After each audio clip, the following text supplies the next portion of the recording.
नमस्कार विद्यार्थी मित्रांनो, पुन्हा एकदा तुमचं स्वागत आहे।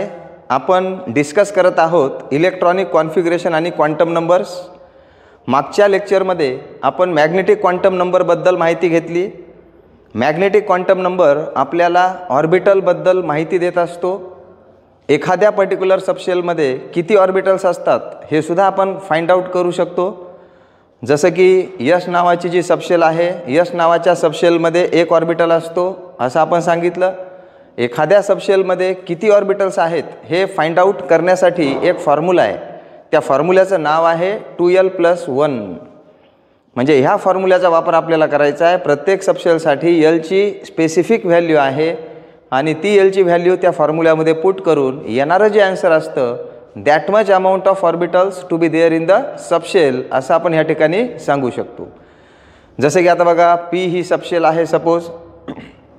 आता पी ह्या सबशेलमध्ये नंबर ऑफ ऑर्बिटल्स किती आहेत असं जर कोणी विचारलं तर आपण काय सांगायला पाहिजे? आपण सांगायला पाहिजे 3 ऑर्बिटल्स आहेत। तुम्हाला म्हणलं डी नावाच्या सबशेलमध्ये किती ऑर्बिटल्स असतात, मग तुमचं उत्तर काय पाहिजे? डी नावाच्या सबशेलमध्ये 5 ऑर्बिटल्स असतात। तुम्हाला समजा कोणी म्हणलं एफ ह्या सबशेलमध्ये किती ऑर्बिटल्स असतात, तुमचं उत्तर पाहिजे एफ ह्या सबशेलमध्ये 7 ऑर्बिटल्स असतात।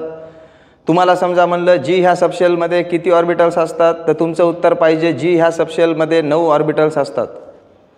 म्हणजे थोडक्यात काय की शेलमध्ये सबशेल असतात, सबशेलमध्ये ऑर्बिटल्स असतात आणि त्या ऑर्बिटल्समध्ये इलेक्ट्रॉन्स आपल्याला फिल करायचे असतात। म्हणजे एकंदरीत क्वांटम नंबरचा वापर करून आपण ह्या ठिकाणी सांगू शकतो की वेगवेगळे सबशेल्स असतात, वेगवेगळ्या शेल्स असतात, वेगवेगळे ऑर्बिटल्स असतात आणि त्याच्यामध्ये इलेक्ट्रॉन्स आपल्याला फिल करायचे असतात। म्हणजे आपले आतापर्यंत 3 क्वांटम नंबर झाले विद्यार्थी मित्रांनो।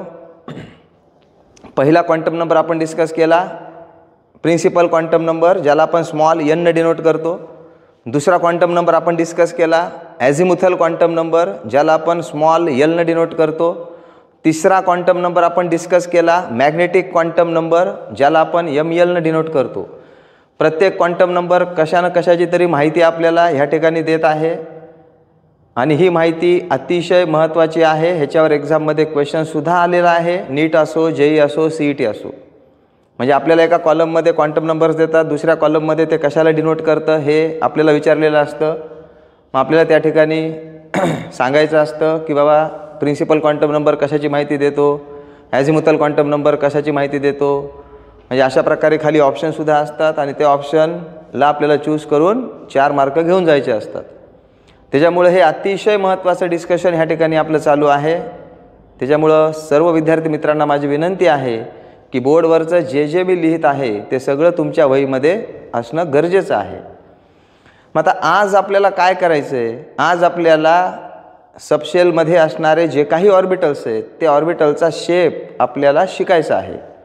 जसं की आता बघा विद्यार्थी मित्रांनो, जर सपोज तुम्हाला म्हणलं यस नावाची जी सबशेल आहे, यस नावाच्या सबशेलमध्ये आपण सांगतो नंबर ऑफ ऑर्बिटल्स 1 आहे। यस नावाच्या सबशेलमध्ये नंबर ऑफ ऑर्बिटल्स 1 आहे। मग आता हा जो पर्टिक्युलर ऑर्बिटल आहे ह्या ऑर्बिटलला डिनोट आपण कसं करतो हेही आपण काल शिकलो। एक ऑर्बिटल, एक बॉक्स किंवा एक सर्कल आपण ह्या ठिकाणी ड्रॉ करतो।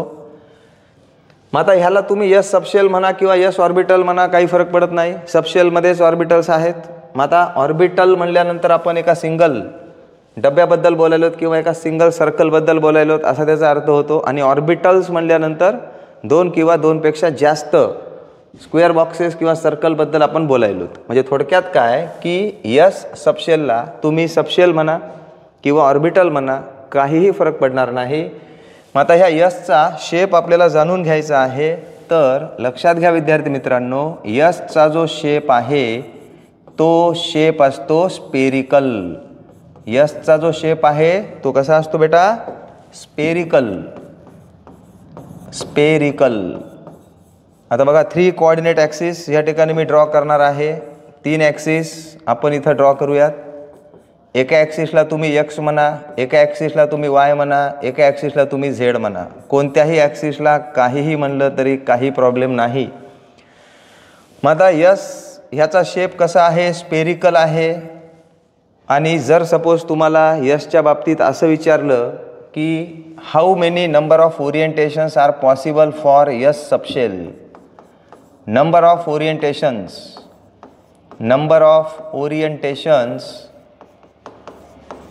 फॉर यस सबशेल, तर त्याच्यासाठी फॉर्म्युला आहे 2l+1. पुन्हा एकदा तोच फॉर्म्युला आहे. म्हणजे यस ह्या सबशेलचे स्पेसमध्ये किती ओरिएंटेशन्स आहेत? एक ओरिएंटेशन आहे, म्हणूनच यसमध्ये एक ऑर्बिटल आहे असंही तुम्ही म्हणू शकता. मग आता ते एक ओरिएंटेशन 3 कोऑर्डिनेट ॲक्सिसच्या सराउंडिंगला कसं असणार? तर ते अशा पद्धतीनं असणार. म्हणजे हा झाला शेप तुमच्या यस ह्या ऑर्बिटलचा किंवा यस ह्या सबशेलचा. आता समजा तुम्हाला कोणी म्हणलं 1s चा शेप कसा आहे, तर तुमचं उत्तर पाहिजे स्पेरिकल. तुम्हाला म्हणलं 2s चा शेप कसा आहे, तुमचं उत्तर पाहिजे स्पेरिकल. तुम्हाला म्हणलं 3s चा शेप कसा आहे, तुमचं उत्तर पाहिजे स्पेरिकल. तुम्हाला म्हणलं 4s चा शेप कसा आहे, तुमचं उत्तर पाहिजे स्पेरिकल. बघा 1s चा शेप आपण ड्रॉ केला, 2s चा शेप आपण ड्रॉ केला, सेम शेप आहे. फक्त फरक काय आहे की 1s चा जो स्पियर आहे किंवा 1s जो आहे तो आकारानं छोटा आहे, 2s आकारानं थोडासा मोठा आहे 1s पेक्षा, 3s आकारानं अजून थोडा मोठा आहे 2s पेक्षा, आणि 4s आकारानं अजून मोठा आहे 3s पेक्षा.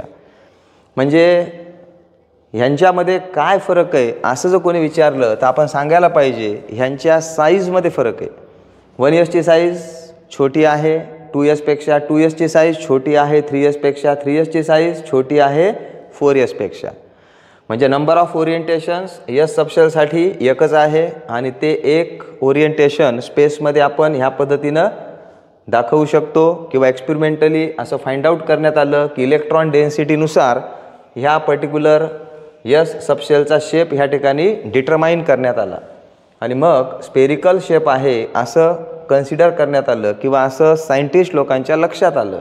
मग त्याच्यानुसार आपण सांगतो की यसचा जो शेप आहे तो स्पेरिकल आहे. मग आता तसंच पी ह्या सबशेलबद्दल आपण माहिती घेऊयात. सपोज पी सबशेल आपण ह्या ठिकाणी कन्सिडर केलेला आहे. ह्या पी सबशेलमध्ये नंबर ऑफ ऑर्बिटल्स किती असतात? तर त्याचं ॲन्सर आहे नंबर ऑफ ऑर्बिटल्स असतात 3. तर पीला आपण डिनोट कसं करतो? तर पीला आपण डिनोट करतो 3 बॉक्स आपण ड्रॉ करतो एकमेकांना चिटकून, किंवा 3 सर्कल आपण ड्रॉ करतो एकमेकांना चिटकून. तर ह्याला म्हणतो आपण पी सबशेल. मग आता जर सपोज आपण असा विचार केला की ह्या पी सबशेलमध्ये नंबर ऑफ ओरिएंटेशन्स किती आहेत, किंवा पी सबशेलचे नंबर ऑफ ओरिएंटेशन्स पी सबशेलचे किती आहेत? मग पुन्हा एकदा फॉर्म्युला तुम्ही यूज करायचा 2l+1. मग इथं पीसाठी आपल्याला माहीत आहे एलची व्हॅल्यू असते 1. मग त्याच्यानुसार इथं व्हॅल्यू आपण पुट करू 2 × 1+1 म्हणजेच 3. म्हणजे पीसाठी टोटल 3 ओरिएंटेशन्स पॉसिबल आहेत. पी हा जो सबशेल आहे तो स्पेसमध्ये 3 वेगवेगळ्या डायरेक्शनमध्ये आहे असं ह्या ठिकाणी आपण सांगू शकतो. आता बघा पुन्हा एकदा 3 कोऑर्डिनेट ॲक्सिस ह्या ठिकाणी मी ड्रॉ करतो. एक ॲक्सिस जो आहे त्याला आपण x म्हणूयात, एक सपोज y आणि एक सपोज z. मग आता ह्याचा जो शेप आहे तो शेप कसा असतो तर लक्षात घ्या. पी सबशेलचा जो शेप आहे तो असतो डम्बेल. तो शेप कसा असतो? डम्बेल. जिममध्ये आपण जातो, जिममध्ये डम्बेल्स असतात. सेम शेप ह्या पी सबशेलचा असतो, म्हणूनच त्याला आपण म्हणलेले डम्बेल. मग आता एक्स ॲक्सिसच्या अलॉंग जर सपोज असं आपण ड्रॉ केलं, एक्स ॲक्सिसच्या अलॉंग जर तुम्ही असं ड्रॉ केलं तर तुम्ही ह्याला म्हणायचं px. ह्याचं नाव काय बेटा? ह्याचं नाव आहे px. म्हणजे जे आपण सांगायलो पीमध्ये 3 ऑर्बिटल्स आहेत त्याच्यातला एक कोणता तरी px. 3 पैकी कोणता तरी एक आहे px. त्याच्यानंतर झेड ॲक्सिसच्या अलॉंग जर तुम्ही असं ड्रॉ केलं तर ह्याला म्हणायचं pz. This is the pz. पुन्हा ह्या 3 पैकी कोणता तरी एक हा pz असेल. आणि जर सपोज तुम्ही y ॲक्सिसच्या अलॉंग असा डम्बेल ड्रॉ केला तर ह्याला म्हणायचं py. म्हणजे याचा अर्थ काय की पी ह्या सबशेलमध्ये असणारे जे 3 ऑर्बिटल्स आहेत त्यांचा शेप काय आहे, तर त्यांचा शेप आहे डंबेल. बघा, एक्स ॲक्सिसचे अलॉंग आपण एक डंबेल ड्रॉ केली, वाय ॲक्सिसचे अलॉंग आपण एक डंबेल ड्रॉ केली, झेड ॲक्सिसचे अलॉंग आपण एक डंबेल ड्रॉ केली. आणि त्याच्यामुळंच आपण सांगत आहोत की ह्याचे 3 ओरिएंटेशन स्पेसमध्ये असतात. आणि हे सुद्धा इलेक्ट्रॉन डेन्सिटीवरूनच डिसाईड करण्यात आलेलं आहे. इलेक्ट्रॉन डेन्सिटीचा विचार करूनच सांगण्यात आलेला आहे की ह्याचा शेप जो आहे तो डंबेल आहे. आता जर सपोज तुम्हाला असं विचारलं की 2p मध्ये असणारे 3 वेगवेगळे ऑर्बिटल्स कोणते. बघा विद्यार्थी मित्रांनो, अतिशय महत्त्वाचं आहे. इथंच विद्यार्थ्यांना प्रॉब्लेम येतो. 2p मध्ये 3 ऑर्बिटल्स जे आहेत ते 3 ऑर्बिटल्स कोणते, तर आपलं उत्तर पाहिजे 2px, 2py आणि 2pz. म्हणजे थोडक्यात काय की हा जर सपोज 2p असेल तर ह्याच्यातला एक 2px असेल, एक 2py असेल, एक 2pz असेल.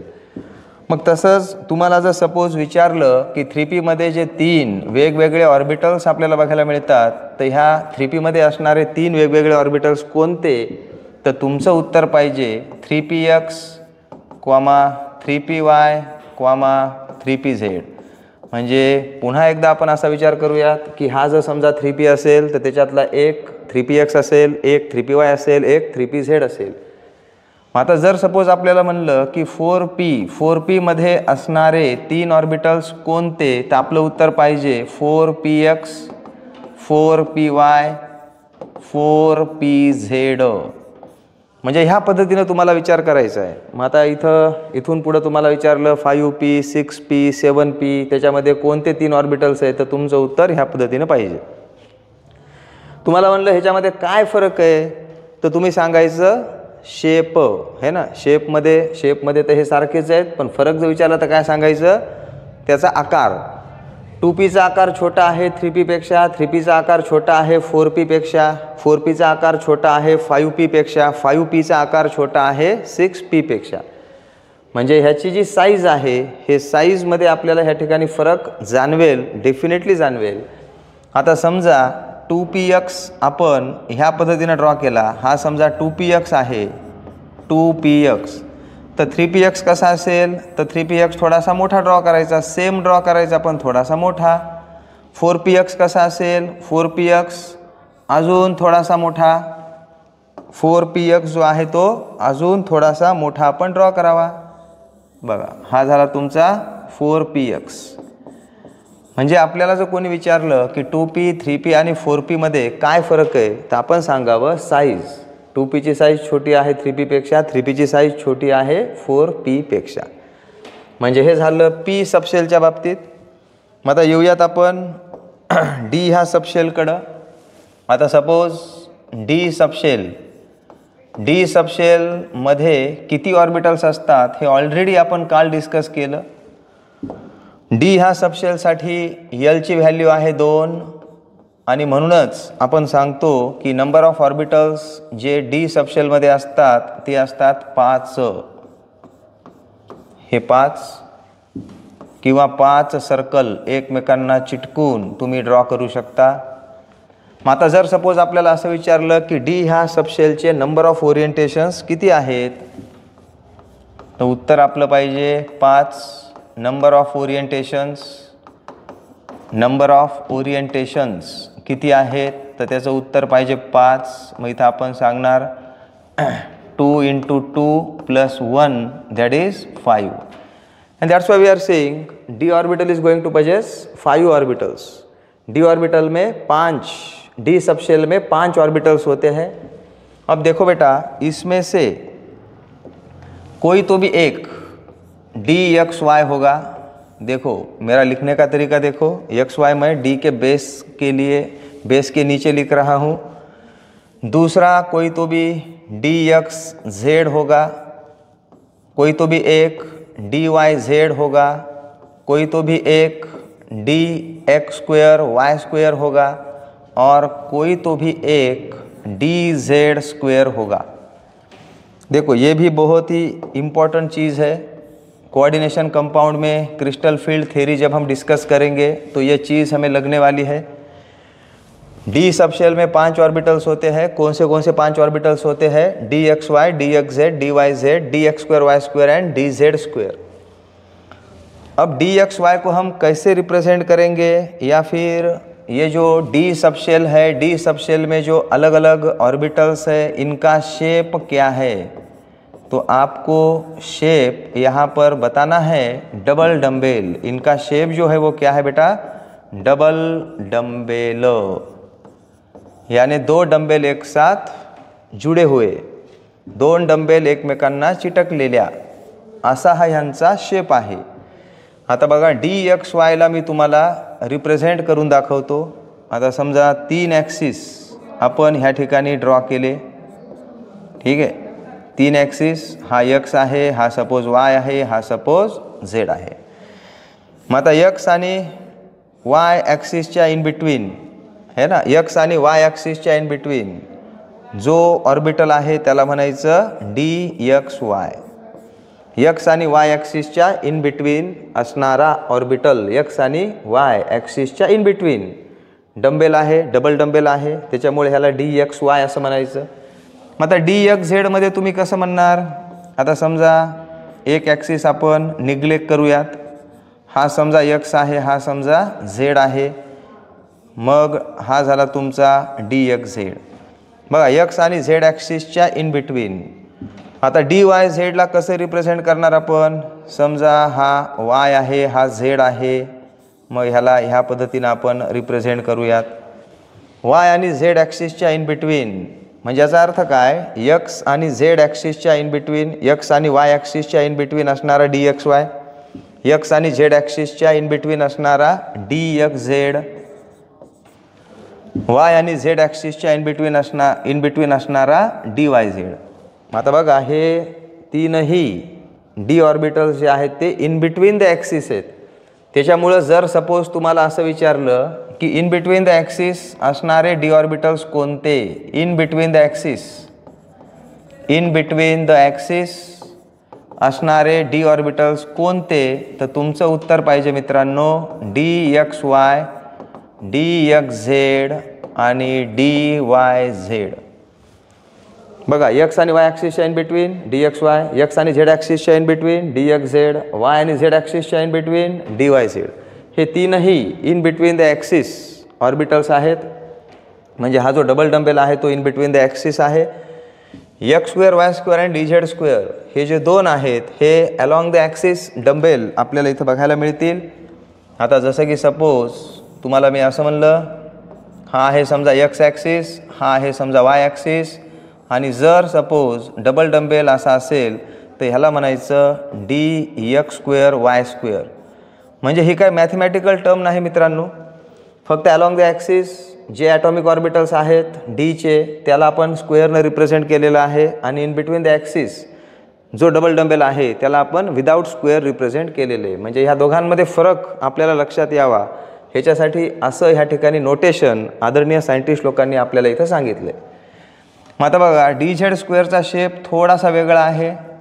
हा समजा झेड ॲक्सिस, एक डंबेल आहे आणि एक अशी रिंग ह्या डंबेलच्या सेंटरला आहे।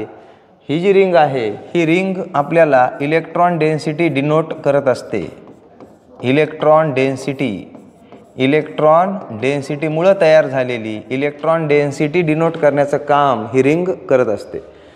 म्हणजे असं जर असेल तर ह्याला म्हणायचं डी झेड स्क्वेअर। आता तुम्ही म्हणताल सर 5 पैकी ह्याचा शेप वेगळा आहे, पण मोस्ट ऑफ द जे डी ऑर्बिटल्स आहेत त्यांचा शेप सेम आहे, त्याच्यामुळे इन जनरल आपण सांगतो की डी ऑर्बिटलचा जो शेप असतो तो डबल डंबेल असतो।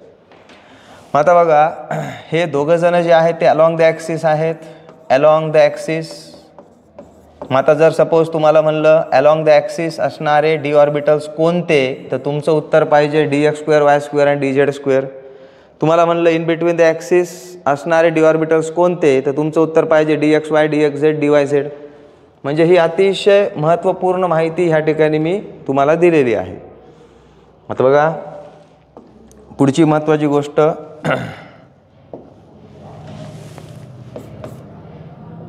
तुम्हाला मागच्या लेक्चरमध्येच तुम्हाला सांगितलं की आपल्या माइंडमध्ये सतत काय पाहिजे, ॲटमच्या सेंटरला न्यूक्लियस, न्यूक्लियसच्या सराउंडिंगला सर्क्युलर पाथ ज्याला आपण शेल असं म्हणतो. शेलमध्ये सबशेल, सबशेलमध्ये ऑर्बिटल्स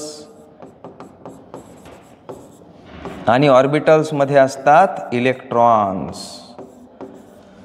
मग आता बघा, आपण ह्याचा क्वांटम नंबर डिस्कस केला, आपण ह्याचा सुद्धा क्वांटम नंबर डिस्कस केला आणि ह्याचा सुद्धा क्वांटम नंबर डिस्कस केला.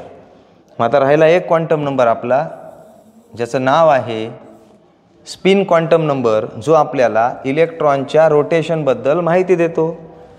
मग आपण जाऊयात स्पिन क्वांटम नंबरकडे. चौथा जो क्वांटम नंबर आपल्याला ह्या ठिकाणी डिस्कस करायचा आहे तो म्हणजे स्पिन क्वांटम नंबर. बघा, spin quantum number, spin quantum number आपल्याला डिनोट करायचा आहे MS किंवा सिम्पली S. M त्याच्या बेसला स्मॉल s किंवा सिम्पली S तुम्ही डिनोट करू शकता. हा जो क्वांटम नंबर आहे हा आपल्याला कशाबद्दल माहिती देतो? इलेक्ट्रॉनच्या रोटेशनबद्दल. Electron has ability to rotate around its own axis. मग आता स्वतःच्या ॲक्सिस भोवती फिरण्याची ॲबिलिटी इलेक्ट्रॉनची आहे. आता जसं की आपल्याला समजा सांगितलं की तुम्हाला स्वतः भोवती फिरायचं आहे. मग आता स्वतः भोवती आपल्याला फिरायचं असेल तर आपण काय करतो बेटा? एक तर क्लॉकवाईज डायरेक्शन किंवा अँटी क्लॉकवाईज डायरेक्शन ह्याच्यानुसार आपण फिरतो. आपल्या मनामध्ये जसं येईल तसं आपण फिरतो. पण जर तुम्हाला स्पेसिफिक इन्स्ट्रक्शन दिली की अँटी क्लॉकवाईज डायरेक्शननुसार तुम्हाला स्वतःभोवती फिरायचं आहे किंवा क्लॉकवाईज डायरेक्शननुसार तुम्हाला स्वतःभोवती फिरायचं आहे, मग त्यावेळेस तुम्ही त्या डायरेक्शनला स्वतःभोवती फिरणार, ती इन्स्ट्रक्शन तुम्ही फॉलो करणार. आता इलेक्ट्रॉनचं कसं आहे की इलेक्ट्रॉन स्वतःच्या ॲक्सिस भोवती आयदर क्लॉकवाईज डायरेक्शननं किंवा अँटी क्लॉकवाईज डायरेक्शननं फिरू शकतो. म्हणजे स्पिन क्वांटम नंबर आपल्याला कशाची माहिती देतोय? Rotation of electron, rotation of electron around its own axis, around its own axis. इलेक्ट्रॉनचं रोटेशन स्वतःच्या ॲक्सिस भोवती किंवा स्वतःच्या ॲक्सिसच्या अलॉंग. आता बघा विद्यार्थी मित्रांनो, हा सपोज इलेक्ट्रॉन आहे, हा इलेक्ट्रॉनचा ॲक्सिस आणि इलेक्ट्रॉन असा फिरतोय स्वतःच्या ॲक्सिसच्या सराउंडिंगला. आता बघा ही डायरेक्शन कोणती आहे? This is the anti clockwise direction. बघा घड्याळाची उलटी दिशा आहे ना, उलट्या दिशेनं इथं इलेक्ट्रॉन जो आहे तो फिरतोय. ह्याला म्हणूयात आपण anti clockwise, anti clockwise direction. म्हणजे electron is going to rotate around its own axis in anti clockwise direction. दुसरा एक इलेक्ट्रॉन आपण कन्सिडर करू, त्याचा हा स्वतःचा ॲक्सिस. मग हा स्वतःच्या ॲक्सिस भोवती कसा फिरतोय बघा? क्लॉकवाईज डायरेक्शनमध्ये.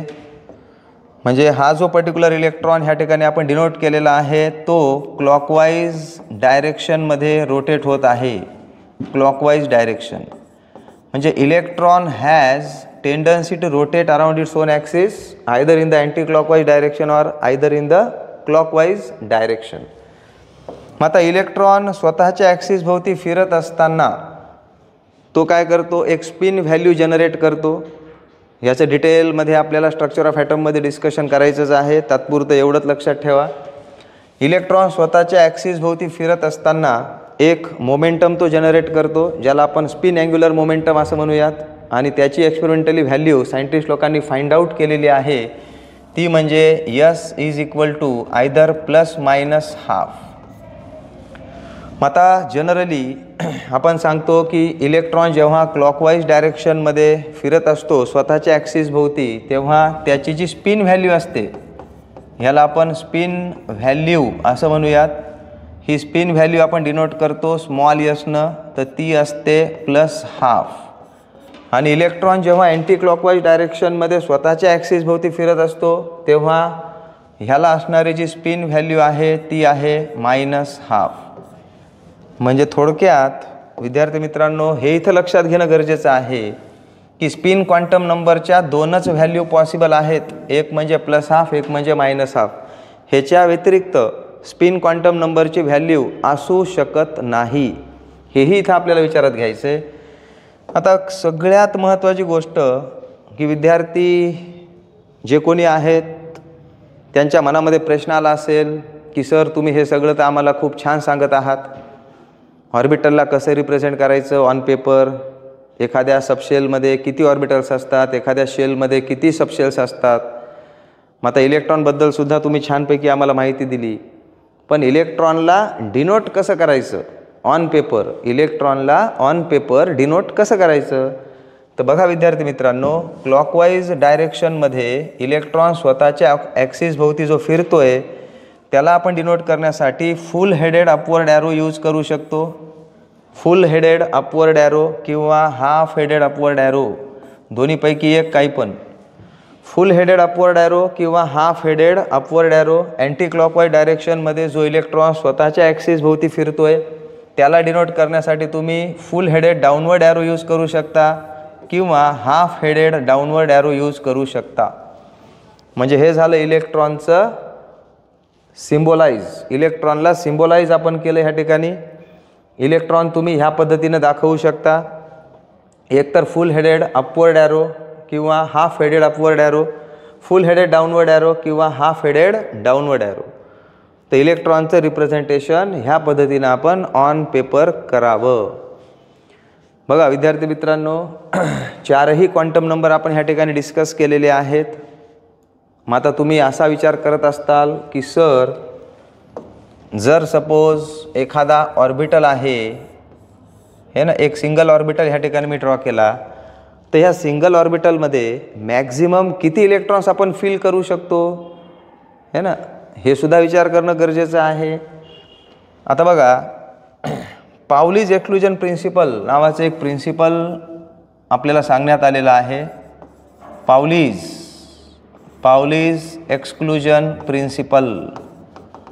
ह्या पावलीज एक्सक्लुजन प्रिन्सिपलमध्ये काय सांगण्यात आलेलं आहे की एखादा सिंगल ऑर्बिटल जो आहे त्या सिंगल ऑर्बिटलमध्ये मॅक्झिमम 2 इलेक्ट्रॉन तुम्ही ठेवू शकता. मग आता 2 इलेक्ट्रॉन ठेवत असताना कसे इलेक्ट्रॉन ठेवायचे हे सुद्धा सांगण्यात आलेले आहे. 2 इलेक्ट्रॉन तुम्ही अपोजिट स्पिननुसारच ठेवले पाहिजेत. आता बघा, हा सिंगल ऑर्बिटल आहे, ह्या सिंगल ऑर्बिटलमध्ये तुम्ही इलेक्ट्रॉन 2 ह्या पद्धतीने ठेवू शकता. ठीक आहे, एक सेंटेन्स या ठिकाणी महत्त्वाचं मी लिहून देतो. Single orbital occupy maximum of 2 electrons. बघा, एका सिंगल ऑर्बिटलमध्ये मॅक्झिमम 2 इलेक्ट्रॉन्स आपण ठेवू शकतो आणि तेही अपोजिट स्पिननुसार, विथ अपोजिट स्पिन. हे आपल्याला कोणी सांगितलं बेटा? हे आपल्याला सांगितलं आहे पावलीज एक्सक्लुजन प्रिन्सिपल. म्हणजे हा सिंगल ऑर्बिटल आहे, ह्या सिंगल ऑर्बिटलमध्ये 2 इलेक्ट्रॉन अपोजिट स्पिननुसार तुम्ही ठेवले. जसे की मी नेहमी हसत विद्यार्थ्यांना सांगत असतो की एखाद्या पर्टिक्युलर घरामध्ये 2 भांडणाऱ्या लेडीज असतील तर त्या जास्त काळ तिथं घरामध्ये नाही राहू शकत. मग त्यांना आपल्याला वेगळं करावं लागेल, त्यांना आपल्याला सेपरेट राहण्यासाठी सोय करावं लागेल आणि तरच त्या 2 लेडीजमध्ये भांडणं होणार नाहीत. मग तीच दक्षता इथं आपल्याला घ्यायची आहे. एक इलेक्ट्रॉन जो आहे तो ह्या पद्धतीनं दर्शवायचा, एक इलेक्ट्रॉन ह्या पद्धतीनं आपल्याला दर्शवायचा आहे. हा जो इलेक्ट्रॉन आहे ह्याची स्पिनची व्हॅल्यू आहे +½ आणि हा जो इलेक्ट्रॉन आहे ह्याची स्पिनची व्हॅल्यू आहे -½ म्हणजे ह्या इलेक्ट्रॉनची स्पिन हा इलेक्ट्रॉन कॅन्सल करणार, ह्या इलेक्ट्रॉनची स्पिन हा इलेक्ट्रॉन कॅन्सल करणार. म्हणजे एकाच ऑर्बिटलमध्ये 2 इलेक्ट्रॉन्स असतील तर इथं स्पिनची जी व्हॅल्यू आहे ती 0 येते असं इथं आपण सांगावं. मग आता ह्यालाच तुम्ही ह्या पद्धतीनंही डिनोट करू शकता. जसं की सपोज एक सिंगल ऑर्बिटल आहे, ह्या पद्धतीनं सुद्धा तुम्ही डिनोट करू शकता. हाफ हेडेड ॲरो तुम्ही वापरू शकता. मग आता जर सपोज कोणी म्हणेल की सर समजा सिंगल ऑर्बिटल आहे आणि असं जर आपण डिनोशन केलं तर बरोबर आहे का? तर त्याचं उत्तर आहे इट्स रॉंग. कारण की प्रिन्सिपल आपल्याला काय सांगतं, प्रिन्सिपल आपल्याला हे सांगतं की बाबा 2 इलेक्ट्रॉन एका ऑर्बिटलमध्ये तुम्ही ठेवा, पण कसे ठेवा, अपोजिट स्पिननुसार. समजा एक सिंगल ऑर्बिटल ड्रॉ केला आणि असे इलेक्ट्रॉन ठेवले तर चालतील का, तर त्याचं उत्तर आहे नाही. म्हणजे ह्या पद्धतीने इलेक्ट्रॉनची फिलिंग ही झाली पाहिजे. दुसरा एक महत्त्वाचा रूल सांगण्यात आलेला आहे, जसं की बघा 3 बॉक्स एकमेकांना चिटकून मी ड्रॉ केले, म्हणजे याचा अर्थ हा कोणता तरी पी आहे. आयदर हा 2p असेल, 3p असेल, 4p असेल, 5p असेल, काही बी असेल. मग आता इथं समजा 2p आहे असं कन्सिडर करून आपण चालूयात. आता ह्या 2p मध्ये इलेक्ट्रॉन्स मला फिल करायचे आहेत. मग आता बघा ह्या 2p मध्ये 3 ऑर्बिटल्स आहेत आणि ह्या तीनही ऑर्बिटलची एनर्जी इक्वल असते. बघा p मध्ये 3 ऑर्बिटल्स आहेत, ह्या तीनही p ऑर्बिटलची एनर्जी इक्वल आहे, म्हणूनच यांना आपण डिजनरेट ऑर्बिटल्स असं म्हणतो. डिजनरेट ऑर्बिटल्स ह्यांना काय म्हणायचं, डिजनरेट. म्हणजे p मध्ये असणारे हे 3, I am talking about just 2p. 2pच्या विचार इथं आपल्याला करायचा आहे. 2p मध्ये असणारे हे 3 ऑर्बिटल ह्यांची एनर्जी इक्वल असते आणि इक्वल एनर्जी असणारे जे 2pचे 3 ऑर्बिटल्स आहेत त्यांना आपण म्हणतो डिजनरेट ऑर्बिटल्स. मग आता ह्या डिजनरेट ऑर्बिटल्समध्ये इलेक्ट्रॉन्स आपल्याला फिल करायचे आहेत. समजा इलेक्ट्रॉन्स मला फिल करायचे आहेत 5. मग मी इलेक्ट्रॉन कसे फिल केले पाहिजेत, तर पहिला इलेक्ट्रॉन पहिल्या ऑर्बिटलमध्ये गेला, दुसरा इलेक्ट्रॉन दुसऱ्या ऑर्बिटलमध्ये, तिसरा इलेक्ट्रॉन तिसऱ्या ऑर्बिटलमध्ये. मग आता चौथा इलेक्ट्रॉन आपल्याकडे जर असेल तर तो पहिल्या ऑर्बिटलमध्ये जाणार विथ अपोजिट स्पिन. दुसऱ्या ऑर्बिटलमध्ये अजून एक इलेक्ट्रॉन आपण ॲड करू शकतो, कारण की 5 इलेक्ट्रॉन आपल्याला भरायचे, तो सुद्धा अपोजिट स्पिननुसार.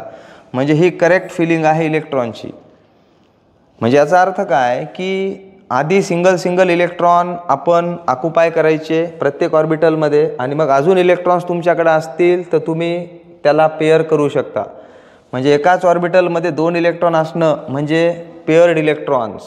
म्हणजे पेअरिंग कधी झाली पाहिजे, तर सिंगल इलेक्ट्रॉन फिल केल्यानंतर अजून इलेक्ट्रॉन्स तुमच्याकडे असतील तर तुम्ही पेअरिंगचा विचार करा. हे आपल्याला कोणा सांगितलं, हंट्स रूल. हंट्स रूल आपल्याला काय सांगतो की आधी सिंगल इलेक्ट्रॉन्स आपण फिल करावेत. सिंगल इलेक्ट्रॉन्स फिल केल्यानंतर मग आपण पुन्हा डबल इलेक्ट्रॉन्स फिल करावेत विथ अपोजिट स्पिन. म्हणजे प्रत्येक ऑर्बिटलमध्ये आधी सिंगल इलेक्ट्रॉन ऑक्युपाय करा आणि मग दुसरा इलेक्ट्रॉन तुम्ही त्याच्यामध्ये ॲड करू शकता. हे आपल्याला हंट्स रूलनं सांगितलेलं आहे. आता समजा तुम्ही जर असा विचार करत असताल, बघा विद्यार्थी कुठं चुकतात. 2p मध्ये 4 इलेक्ट्रॉन्स आहेत. मग आता 2p मध्ये असणारे 4 इलेक्ट्रॉन्स जर सपोज आपण असे भरले तर हे बरोबर आहे का, तर याचं उत्तर आहे हे चूक आहे. What ever representation you have done is wrong. मग आता 2p मध्ये असणारे जे 4 इलेक्ट्रॉन्स आहेत, हे 4 इलेक्ट्रॉन्स तुम्ही कसे भरले पाहिजेत. आता हे डिजनरेट ऑर्बिटल्स आहेत. प्रत्येक ऑर्बिटलमध्ये आधी सिंगल इलेक्ट्रॉन भरा आणि मग दुसरा electron with opposite spin add करा. म्हणजे ह्या पद्धतीनंच इलेक्ट्रॉनची फिलिंग ही झाली पाहिजे. डीमध्ये सुद्धा हाच रूल फॉलो करायचा आहे, एफमध्ये सुद्धा हाच रूल आपल्याला फॉलो करायचा आहे आणि इलेक्ट्रॉनची फिलिंग आपल्याला त्या ठिकाणी करायची आहे. विद्यार्थी मित्रांनो, आय होप आजचं डिस्कशन तुमच्या लक्षात आलंच असेल. काही अडचण असेल तर तुम्ही पुन्हा एकदा मला मेसेज करू शकता. 9921634554 ह्या नंबरवर व्हॉट्सअपवर तुम्ही मेसेज करू शकता. उद्या आपण p ऑर्बिटलमध्ये, d ऑर्बिटलमध्ये आणि f ऑर्बिटलमध्ये इलेक्ट्रॉन्सची फिलिंग कशी करायची हे बघणार आहोत. आणि मॉडर्न पिरियॉडिक टेबल ह्याच्याबद्दल आपण माहिती घेऊन प्रत्येक ग्रुपमध्ये असणारे जे एलिमेंट्स आहेत त्यांचं इलेक्ट्रॉनिक कॉन्फिगरेशन आपण कसं लिहिलं पाहिजे याची माहिती आपण घेणार आहोत. तोपर्यंत सर्वांना माझा नमस्कार. जय हिंद, जय भारत.